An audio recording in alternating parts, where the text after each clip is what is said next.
सावधान। ओम नमः सिद्धेभ्यः।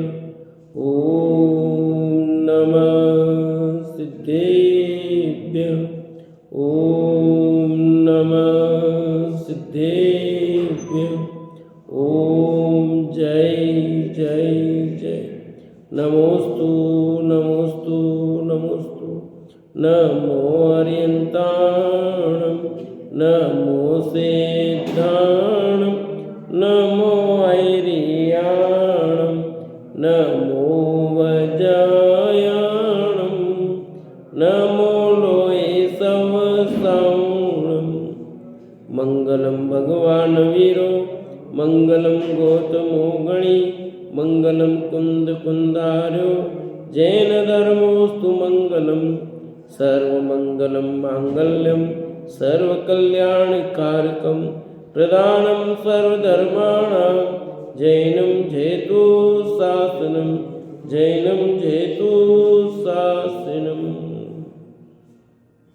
जम जस जमि देशे जैन विहाणेन जमि कालम्मि नादं जिनेन नियदं जम्मं वा अहमरणं वा तमतस्वतमि देशे तेन विहाणेन तम्मि कालम्मि कोसक दिवारेदुं इंदुवात जिनिंदुवा त्युवणतिलियम देवं वंदिता त्युवणिंद परिपूज्यं वोचम अणुपेयाओ भव्य जनानंद जननियो। बोले जिनवाणी मात की जय। बोले सरस्वती मात की जय। कार्तिक के अनुप्रेक्षा नाम का ग्रंथ कार्तिक के स्वामी विरचित और अपनी चर्चा चूलिका के रूप में 12 प्रकार के तपों की चर्चा चल रही है, जिसमें हमने कल स्वाध्याय के बाद अगले तप की चर्चा की थी कि स्वाध्याय के संबंध में स्वाध्याय का प्रयोजन क्या है। क्या प्रयोजन समझा था? आत्मा को जानना, ये हमारा मूल प्रयोजन है। ये बात अपन ने समझी थी। अब विस्वर्ग तप के विषय में यहाँ कहेंगे। पेज नंबर 218 और गाथा नंबर 465। जलमल्लितगतो दुस्सहवायिषु निप्पणियारो मूदो वण दिविरो भूयण सेज्जादि निरवेखो ससरूव चित्तणरो दुज्जन सुयनाण जोम जत्थो देहे विनिमित्तो काउ सग्गो तवो तस। जो मुनि और मल से युक्तो लिप्त शरीर हो, असह्य तीव्र रोग आने पर भी उसका प्रतिकार इलाज न करता हो, मुंह धोना आदि शरीर के संस्कार से विरक्त हो, भोजन और शय्या आदि की वांछा रहित हो, अपने स्वरूप के चिंतन में रत हो, दुर्जन सज्जन में मध्यस्थ हो, अधिक क्या कहें, देह में भी ममत्व रहित हो, उसके कायोसर्ग नामक तप होता है। विसर्ग हो या कायोसर्ग, ठीक है। जब मुनि कायोसर्ग करता है तब सब बाह्य अभ्यंतर परिग्रह त्याग कर सब बाह्य आहार विहार आदि क्रिया से रहित हो, काय से ममत्व छोड़ अपने ज्ञान स्वरूप आत्मा में राग द्वेष रहित शुद्धोपयोग रूप हो लीन होता है। उस समय यदि अनेक उपसर्ग आवे, रोग आवे, कोई शरीर को काट ही डाले, तो भी अपने स्वरूप से चलायमान नहीं होता है, किसी से राग द्वेष नहीं करता है, उसके कायोसर्ग तप होता है, यानी विसर्ग तप होता है। ठीक है। मूल गाथा में ये सब बातें इतनी सारी दे रखी है कह रहे कि जो मुनि जल यानी पसे पसीना और मल से तो लिप्त शरीर हो, शरीर है तो शरीर में पसीना आएगा,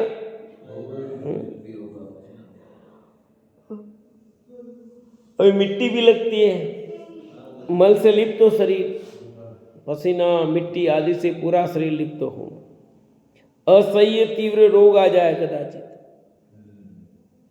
सहन नहीं कर सके ऐसा कोई रोग आ जाए, आने पर भी उसका प्रतिकार इलाज न करता हो। ऐसा कैसे?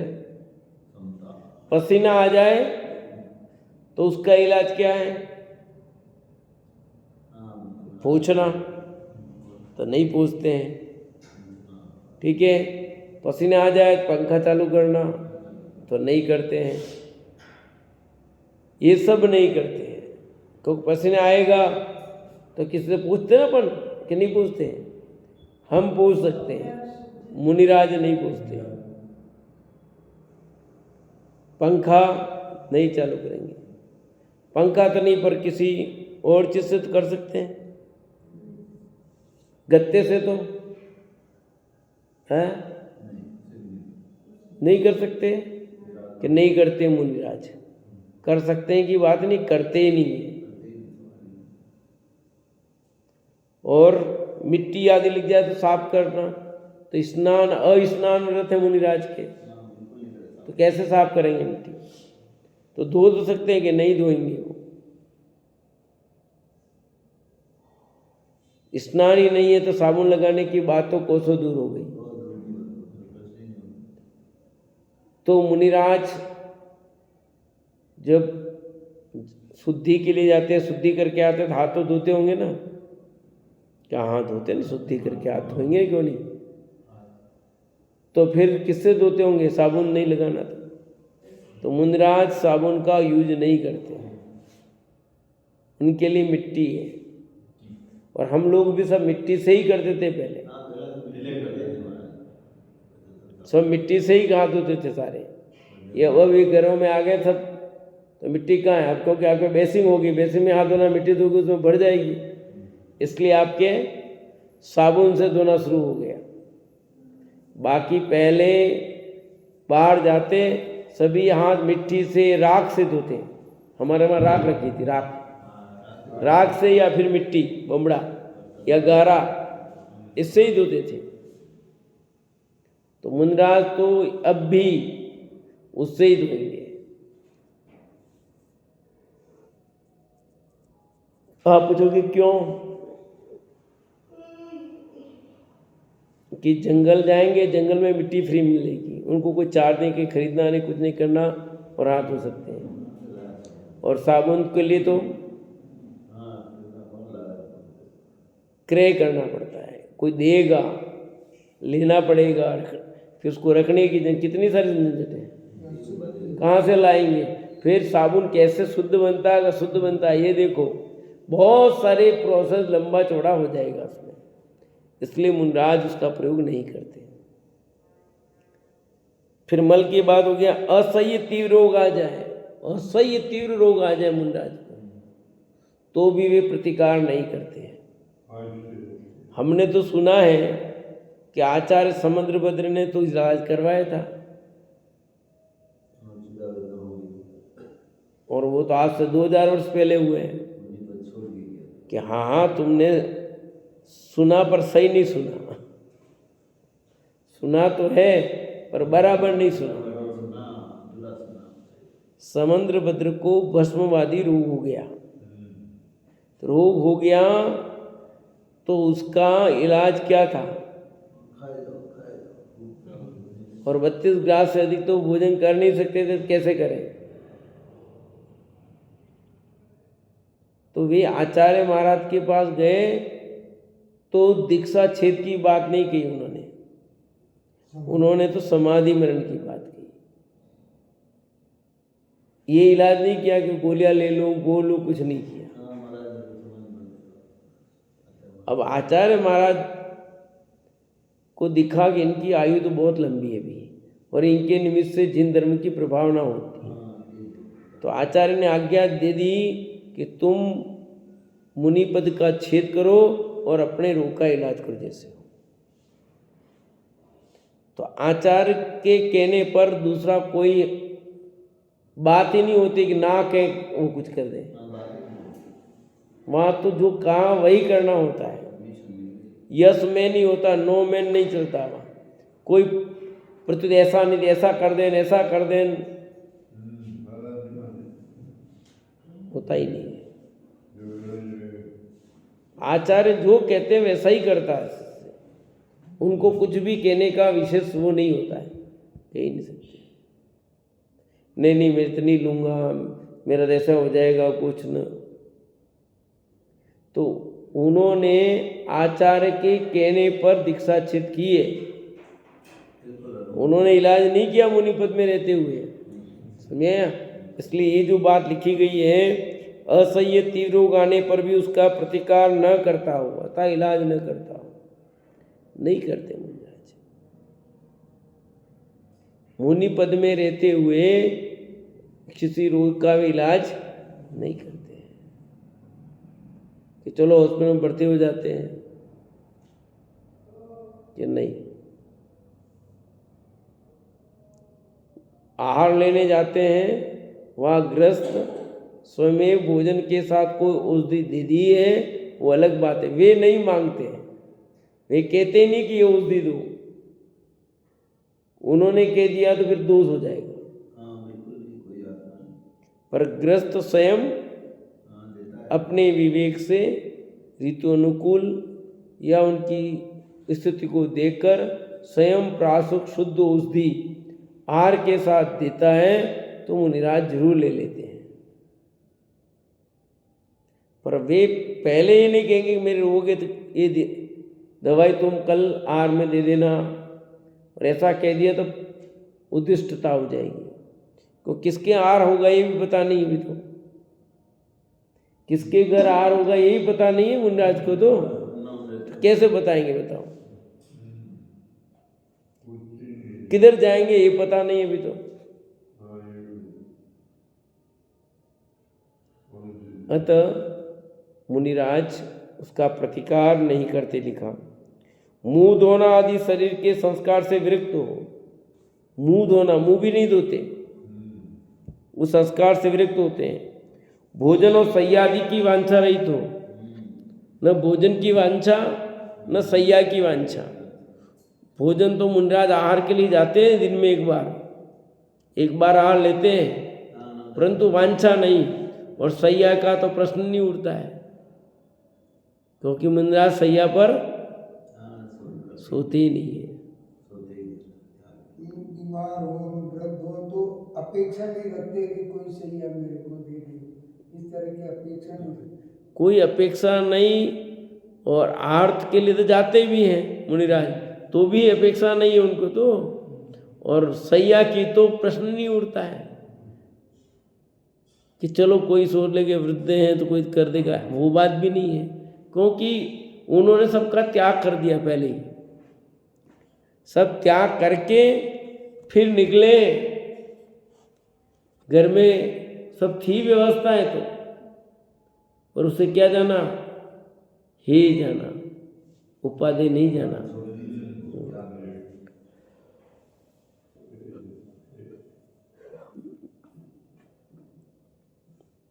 उसमें बोला था ना, अभी पीवीआर देखी थी तो जो मुख्यमंत्री आनंद भाई आए थे, उन्होंने कहा था कि करोड़ों की संपदा छोड़ करके मुनिराज बन जा रहे हैं, तो क्यों ये जैनियों में ही होता और किसी में नहीं हो सकता, क्यों बने? क्योंकि इसका मतलब वहाँ सुख नहीं, इसलिए उन्होंने छोड़ा है।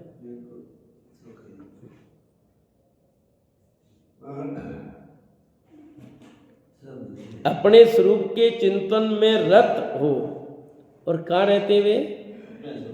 अपने स्वरूप में रत रहते हैं, अपने स्वरूप के चित्त में रत रहते हैं भैया।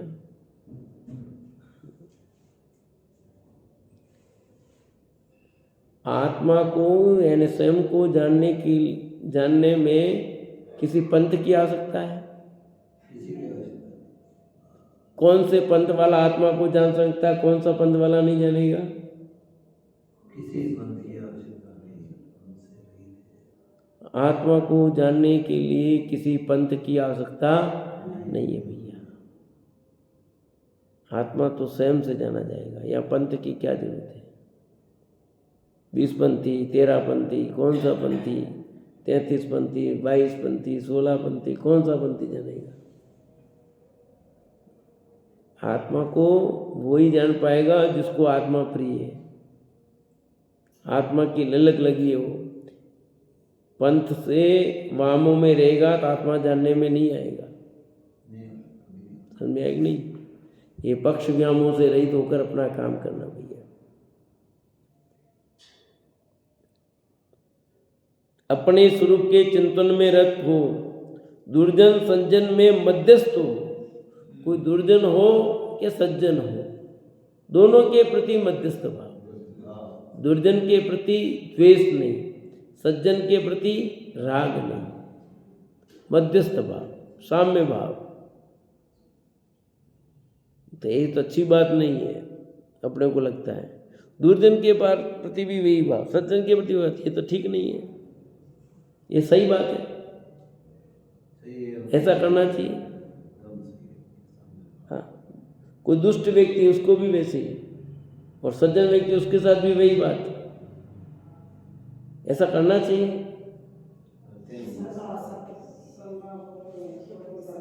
हाँ, दोनों के प्रति मध्यस्थ भाव। आपकी दुकान पर छोटा व्यक्ति पैसा सामान लेने आए, बड़ा लेने आए, दोनों की रेट एक होनी चाहिए, अलग अलग होनी चाहिए? रेट एक ही, कोई भी आओ, कैसा भी आओ, सबके लिए एक रेट होनी है। छोटे बच्चे के लिए तो रेट ज़्यादा, इसको ठग लो, आया समझता नहीं, बड़ा है कम, ऐसा करेंगे? उनके लिए सब बराबर है। ऐसे मुनिराज के लिए दुर्जन हो कि सज्जन हो, क्यों? मुनिराज के लिए कोई दुर्जन होता ही नहीं है, और मुनिराज के लिए कोई सज्जन भी नहीं, सब भगवान आत्मा है उनके लिए, इसलिए सबके प्रति मध्यस्थ भाव होता है उनका। अधिक क्या कहें, देह में भी ममत्व रहित हो, ये तो पहला है काम। देह से ममत्व न टूटे तो मुनिराज बन ही नहीं सकते, और बन गए तो मुनि नहीं, फिर मुनि धर्म नहीं भैया। देह के प्रति ममत्व तो टूटना ही चाहिए, और नहीं टूटा है तो उपसर्ग नहीं झेल सकते, कोई चीज़ आप सहन नहीं कर सकते। देह के प्रति ममत्व टूटा हो तो ऊपर जितनी बातें कही है वो पालन होगी, और देह के प्रति ममत्व नहीं टूटा, ऊपर कई बातें एक भी पालन होने वाली नहीं है। आप अपने देह के प्रति जितना ममत्व टूटा होगा उतनी संशक्ति बढ़ेगी, ममत्व जितना अधिक होगा उतना ही हाय तौबा होगा। इतनी कठिनाई आई, इतने बड़े बड़े उपसर्ग आ गए, और ऐसे सहन कर लिया, तो कौन सी ताकत थी? है उनके पास ऐसी कौन सी ताकत थी? नहीं, वो तो सब ठीक है, वो उनके क्या वज्रवृषभ नारा सैनन था ना, इसलिए सहन कर लिया, वो सब आत्मा की बात तो सब ठीक है। क्यों अमराज साहब, सही बात है ना?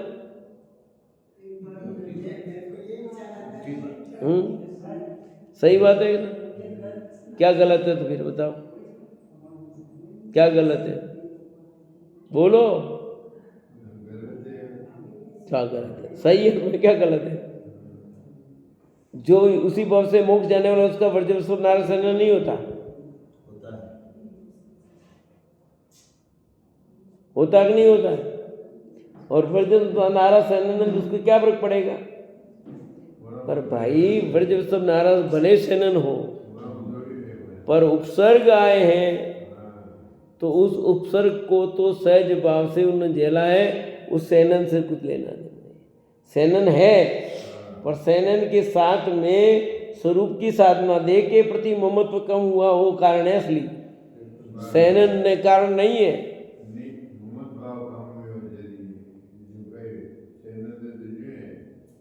शरीर तो यही है उदारिक। अब ये जलेगा कि नहीं जलेगा? हाँ, आग से जलेगा कि नहीं जलेगा? सेनन तो हड्डियों में होता है ताकत वहाँ। ये जो चमड़ा है वो जलेगा कि नहीं जलेगा? कि नहीं जलेगा?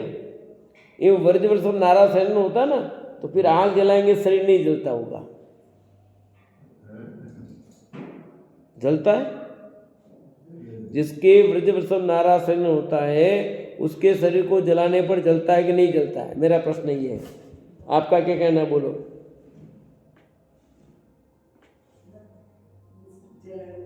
पक्का बदलोगे तो नहीं? केवल ज्ञान की बात नहीं है। केवल ज्ञान होने पर तो भगवान वहां तो कोई छू ही नहीं सकता है। वहां की बात नहीं चल रही है, तो मुनिराज और गृहस्थ की बात चल रही है। कोई मुनिराज है या ग्रस्त है जिसका व्रजनाशनन है, उसके शरीर को आग से जलाएंगे, जलेगा कि नहीं जलेगा?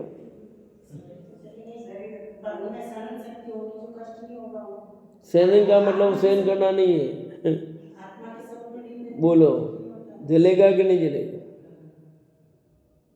चित्रा बहन पता नहीं, पापा जी बोलो। जलेगा जलेगा। अब भाई ये जो शरीर है ना, ये उदारी के ऊपर मान दी, ये जलेगा, उसमें काम नहीं है। अब जलेगा तो तकलीफ होगी कि नहीं होगी? तकलीफ तो होगी, पर उन्होंने देह के प्रति ममत्व तोड़ दिया है, इसलिए उनको तकलीफ नहीं है।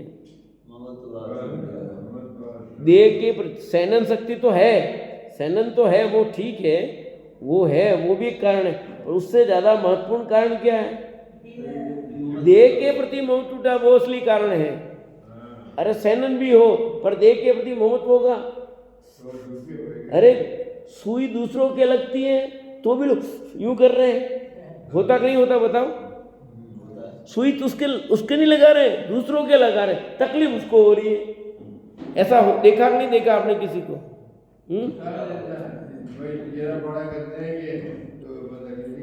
एक जरा से सुई मामूल लगती है, वो भी जब भी कुछ नहीं, एक या कुछ नहीं, ऐसा कहता लगा दो कोई दिक्कत नहीं, और एक जब सुई देख करके अभी लगी नहीं है, देख कर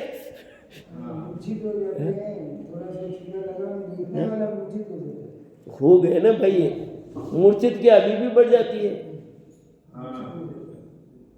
तो कहने का अर्थ ये है, सैनन के साथ में असली कारण देह के प्रति ममत्व टूटना है। वे मुनिराज सियालनी खाने पर भी अपने उपयोग को अंदर में ठिकाए के बैठ गए। अपने देख चींटी काटे तो अपन उपयोग दिख जाता है, एक मक्खी बैठ जाए अपना उपयोग नहीं टिकता है। और जहां सियाल नहीं खा रही है और उपयोग को अंदर में रख रहा हो, माथे पर सिगड़ी जल रही हो और उपयोग को अंदर में लगा के बैठे होंगे, तो ये कोई खेल नहीं है भैया, ये कोई सामान्य नहीं है चीज। उसके कारण एक ही कारण, असली कारण देह के प्रति ममत्व का टूटना।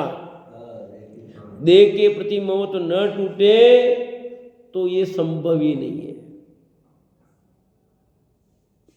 तो देह में भी ममत्व रहित हो, उसके कायोत्सर्ग नामक तप होता है, उसके कायोत्सर्ग नामक तप होता है। नीचे तो साफ साफ भावार्थ में लिखा, जब मुनि कायोत्सर्ग करता है तब सब बाह्य अभ्यंतर परिग्रह त्याग कर, अंतरंग बहिरंग दोनों परिग्रह का त्याग कर, सब बाह्य आहार विहार आदि क्रिया से रहित होकर, समस्त बाहर की आहार विहार आदि क्रिया से रहित होकर के काय से ममत्व छोड़। ये बात समझ में नहीं आई, आहार विहार की क्रिया छोड़कर। मुनिराज आहार तो लेते हैं ना, इसमें बोलना मत, जिससे पूछो वो बोलना, जिससे पूछो वही बोलना। ये लिखा सब बाह्य आहार विहार आदि क्रिया छोड़कर, तो मुनिराज का आहार भी होता है विहार भी होता है, यहाँ क्रिया से रहित क्यों लिखा? खाकसा बताओ, समझा दिया मैंने।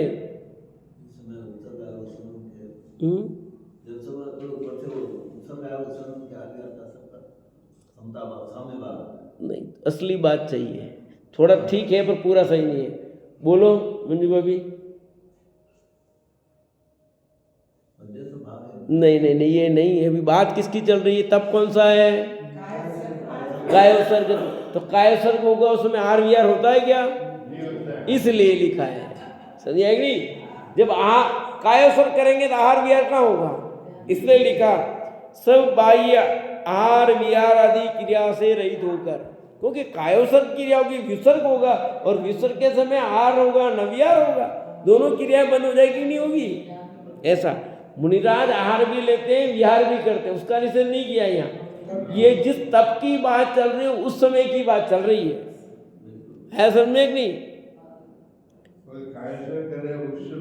हाँ, उस समय आहार वार की क्रिया की बंद होगी कि नहीं होगी? काय से ममत्व छोड़ अपने ज्ञान स्वरूप आत्मा में, क्या लिखा?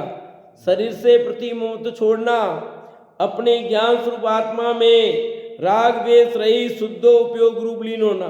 राग द्वेष से रहित होकर अपने आत्मा में शुद्ध उपयोग रूप लीन होना है। लीन कहाँ होना? अपने में लीन होना है, किसी में लीन होना नहीं, कहीं जाना नहीं है। अपन लीन हो सकते हैं कि नहीं हो सकते हैं? हो सकते, हो रहे हो, होना है, कोई देर नहीं लगती है। हो सकते नहीं, होना चाहो तभी हो जाओ। ये अपनी आत्मा है, अपना उपयोग को अपने में लगाना है। बिल्कुल कठिन काम नहीं है, बिल्कुल कठिन काम नहीं है।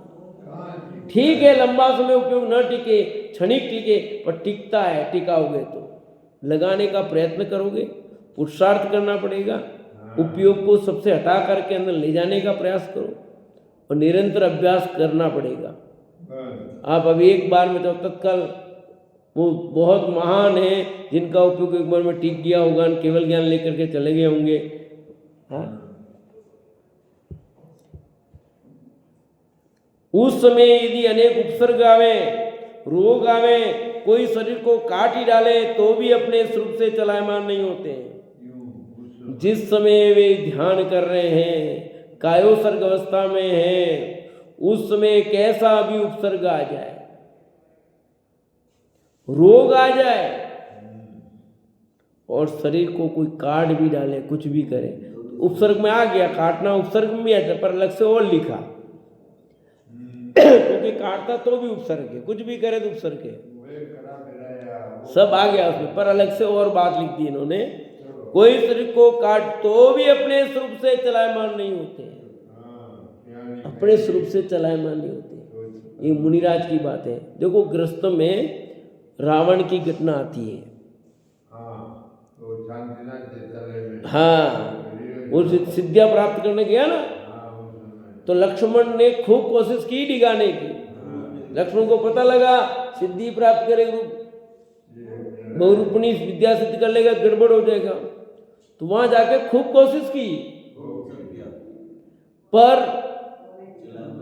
नहीं डिगे। वो तो ग्रस्त थे, वो तो ग्रस्त था ना, मुनिराज भी नहीं था, प्रतिमाधारी भी नहीं था, पर अपने उपयोग को नहीं डिगाया उसने। क्यों? कि सिद्धि डिग जाए, गड़बड़ हो जाए तो सिद्धि प्राप्त नहीं होगी।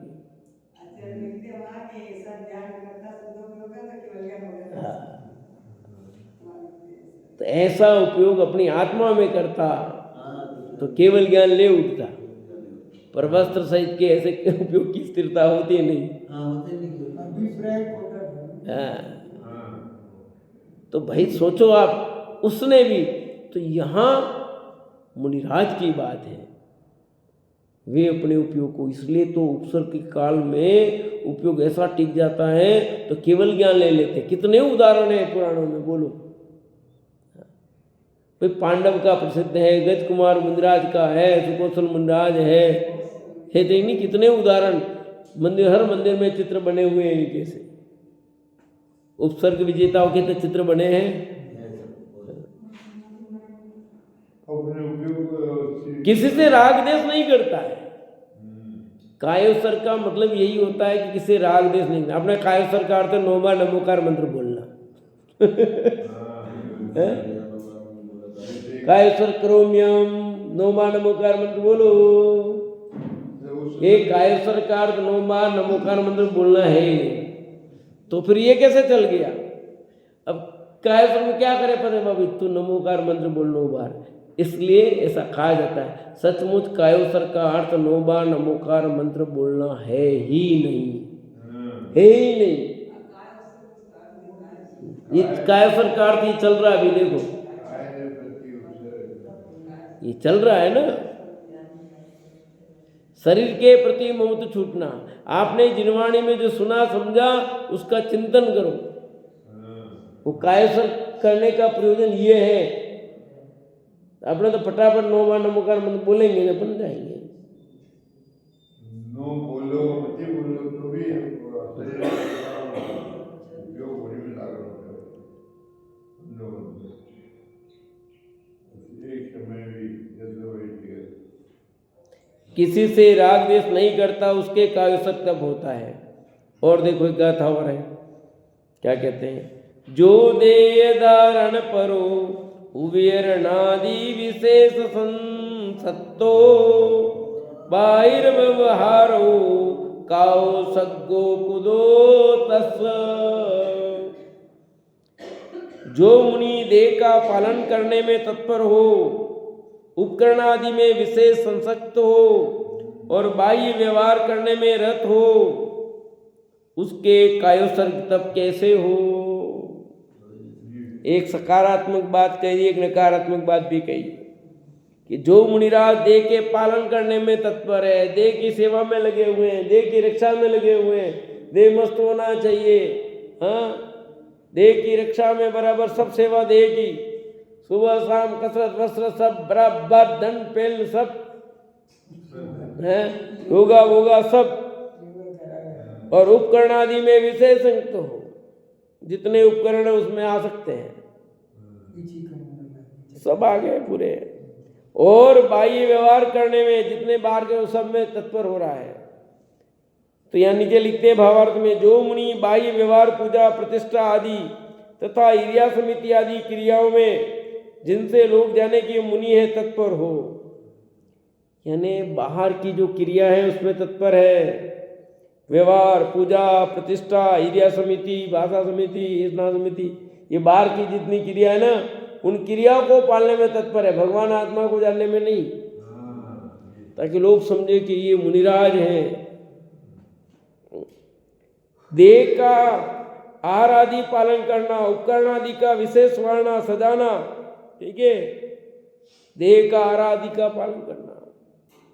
भोजन बराबर चाहिए भैया, देह भोजन के आश्रित देह, देह के आश्रित भोजन, भोजन के आश्रित धर्म, ऐसा देह के आश्रित धर्म होता है। शरीर माध्यम खलु धर्मो, शरीर के आश्रित धर्म है, और शरीर के लिए भोजन, ऐसे सब अर्थ लगा के बैठेंगे क्या होगा?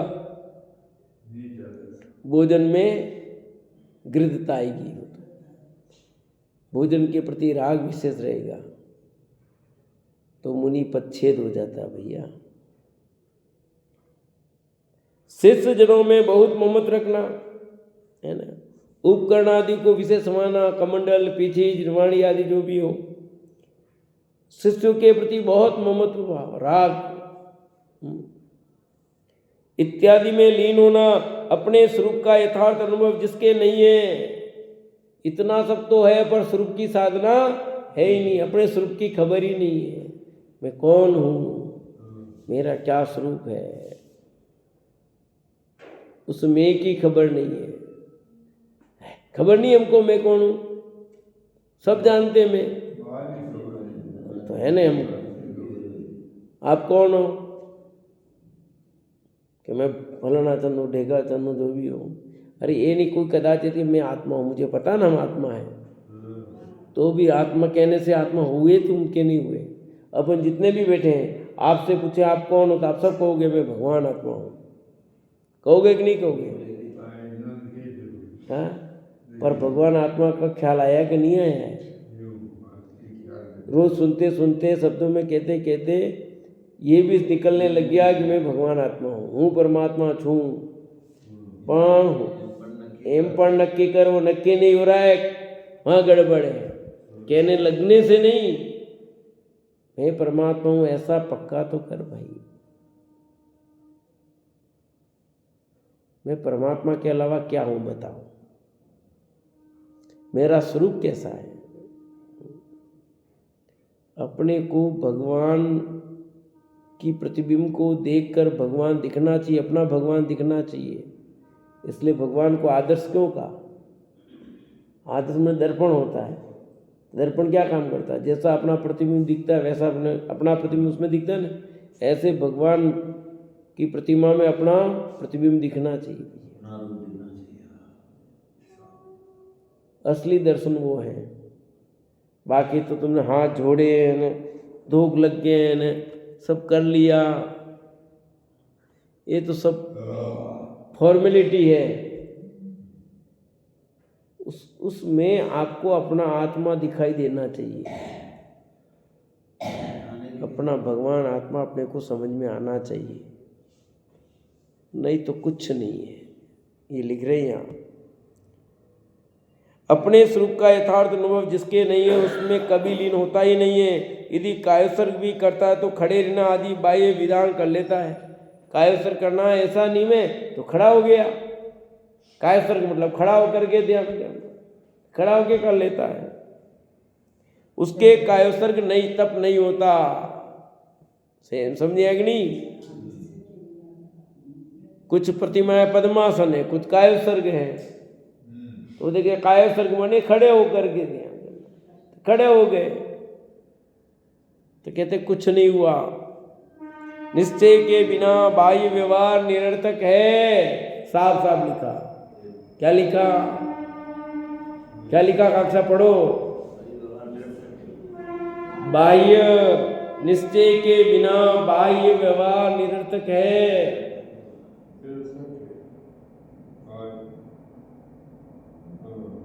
यूँ समझो, मेरे पास पैसे तो नहीं है, ठीक है, और मैं बाहर बहुत दिखावा करता हूँ, तो लोग क्या कहेंगे? क्या कहेंगे बोलो? आप भी पैसे मांग रहे हो, ये भी पैसे मांग रहे हैं, ये भी पैसे मांग रहे हैं, ठीक है। उनको तो पैसा देता नहीं मैं, और मैं बाहर में बहुत दिखावा करता हूँ, है नहीं वैसे मेरे पास, ये सब मांग रहे हैं और बाहर में दिखावा आज, तो लोग क्या कहेंगे बताओ?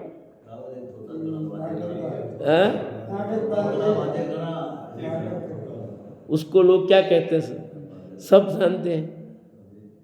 ऐसे अंदर में आत्मा का अनुभव तो हुआ नहीं, यानी वैभव तो प्राप्त नहीं हुआ, और बाहर में बाई क्रिया करके अपने को पंपिंग शो करता है। ये पंपिंग शो हुआ तो उसको कहते हैं निश्चय के बिना बाह्य व्यवहार कुछ नहीं है। अंदर में हो, बाहर में कोई उछले तो कोई कुछ नहीं कहता है। अरे है तो उछल रहा कहीं नहीं, यूं के और यूं कहते हैं वेद उछले आना रहा कहीं नहीं, जबरदस्ती उछल रहे हो, कहते नहीं कहते लोग? मुंह पे भी कह देते हैं लोग, कुछ तो नहीं कहते पर कुछ मुंह पे भी कह देंगे। अपने कहा था खाए बिगड़ रह सकते हैं पर कहे बिगड़ नहीं रह सकते। तो ये भैया कितनी निश्चय के बिना बाह्य व्यवहार निरर्थक है। तो पुरुषार्थ किसका करना? आत्मा को जानने का। सारा पुरुषार्थ अपने भगवान आत्मा को जानने में लगाओ। बाहर की सब ये कर लूँ, ये त्याग कर लूँ, ये त्याग कर लूँ, ये त्याग कर लूँ, उस त्याग से बजाय उपयोग को इधर लगा ज्यादा। समझ आई नहीं? ये पालन कर लो। बाहर में बाह्य सदाचार तो होना ही चाहिए, उसका निषेध नहीं कर रहे भैया, परंतु तू तो मैं दूसरी प्रतिमा ले लूँ, पांचवी ले लूँ, सातवीं ले लूँ, अंदर में कुछ नहीं है। हाँ मैं दीक्षा ले लूँ, मैं ब्रह्मचारी व्रत ले लूँ, मैं फलना ले लूँ, पर तेरे अंदर में क्या हुआ है? कुछ हुआ है कि नहीं हुआ है? मेरी इच्छा है कार ही खरीद लूँ, जेब में है कि नहीं कि बहुत लोन मिलता है, लोन तो मिल जाएगा भैया, सरल है लोन मिलना तो, पर वहाँ पर भी स्टेटमेंट सब मांगते हैं, समझ आया।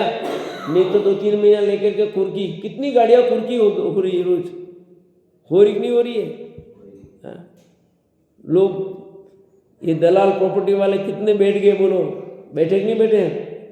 हाँ, ले लेकर वो देखो वो बन गया, मैं ही करोड़पति, मैं प्रॉपर्टी से करूँ, और अंदर में कुछ नहीं, इधर ले लेकर के अब वो दिवाले निकाल रहे हैं।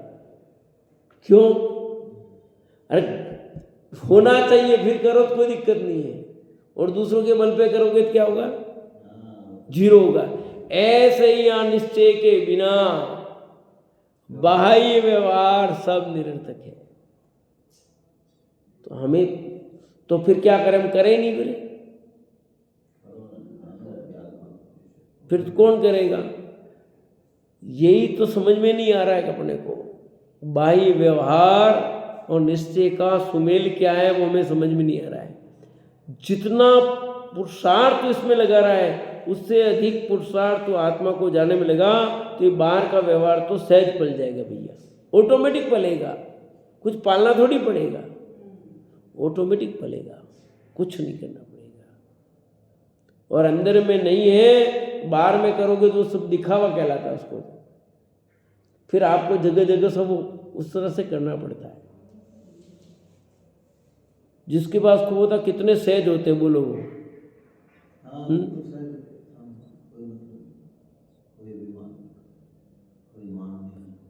जो खुद मेहनत करके कमाता है, परिश्रम करता है, वो कैसे रहता है, और एक नहीं कमाता ऐसे दूसरे वो कैसे रहता है, वो अपनी डेट ऐसे बन के रहता है जैसे बहुत बड़ा व्यक्ति, और जो खुद मेहनत करके कमाता है वो एक सामान्य सहज,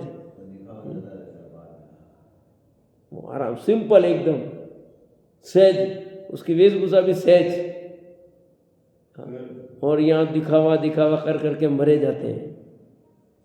ऐसे जिसको आत्मा की अनुभूति हुई है, वो चेतन भगवान आत्मा है, वो बाहर में दिखावा नहीं करता, उसके अनुसार सहज पलना जो पलता है भैया।